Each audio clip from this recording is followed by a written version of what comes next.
এলাকার পর এখন গ্রাম পঞ্চায়েত এলাকাতেও দেওয়া হচ্ছে বর্জ্য পদার্থ সংগ্রহকারী গাড়ি। সোমবার ভাপ্তা 1 নম্বর গ্রাম পঞ্চায়েতে দেওয়া হলো 3টি গাড়ি। এবার থেকে এই গাড়িগুলি পৌঁছে যাবে পঞ্চায়েত এলাকার বিভিন্ন বাড়ি বাড়ি। বিশেষজ্ঞ চিকিৎসকদের সম্মিলিত প্রয়াস, চরক ও Jeevak square diagnostic and research center speciality ও মাল্টি স্পেশালিটি পরিষেবা নিয়ে এবার আপনাদের শহরে উন্নত ল্যাবরেটরি, সিটি স্ক্যান, ইমেজিং পরীক্ষা সহ বিভিন্ন পরীক্ষা করা হয়। যোগাযোগ 7477799962, 7477799963।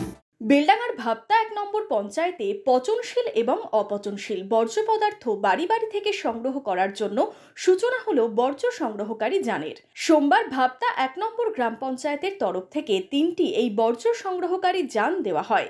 এই গাড়িগুলি পৌঁছে যাবে এই পঞ্চায়েত এলাকার বিভিন্ন বাড়ি বাড়ি। এছাড়াও বাড়িতে 2 রকমের ডাস্টবিন দেওয়ারও ব্যবস্থা করা হয়েছে। এদিন পঞ্চায়েত সমিতির সভাপতি, পঞ্চায়েত প্রধান এবং অন্যান্যদের উপস্থিতিতে ভাপ্তা 1 নম্বর গ্রাম পঞ্চায়েতের সামনে এই গাড়িগুলির সূচনা করা হলো। ভাপ্তা 1 নম্বর গ্রাম পঞ্চায়েতের পক্ষ থেকে ই-কার্ড চালু করা হলো। কি কারণে? প্লাস্টিক ক্যারি ব্যাগ যেভাবে মানুষ নিত্য প্রয়োজনীয় দ্রব্য জিনিসপত্র কিনে আনছে, কিনে এনে সেই মানে প্লাস্টিকগুলো রাস্তায় ছুঁড়ে ফেলে দিচ্ছে বা ড্রেনে ফেলে দিচ্ছে। সেই ড্রেনে ফেলার ফলে আপনার ওই ড্রেনগুলো জ্যাম হয়ে যাচ্ছে, দিয়ে সেখানে মশা মাছি মানে উপদ্রব বাড়ছে, সেখান থেকে রোগ হচ্ছে আর পরিবেশটাকে একবারে বিচ্ছিন্ন করে দিচ্ছে। সেই জন্য এই পরিবেশকে সুন্দরভাবে সুষ্ঠুভাবে গোছানোর জন্য এই ই-কার্ড ব্যবস্থা।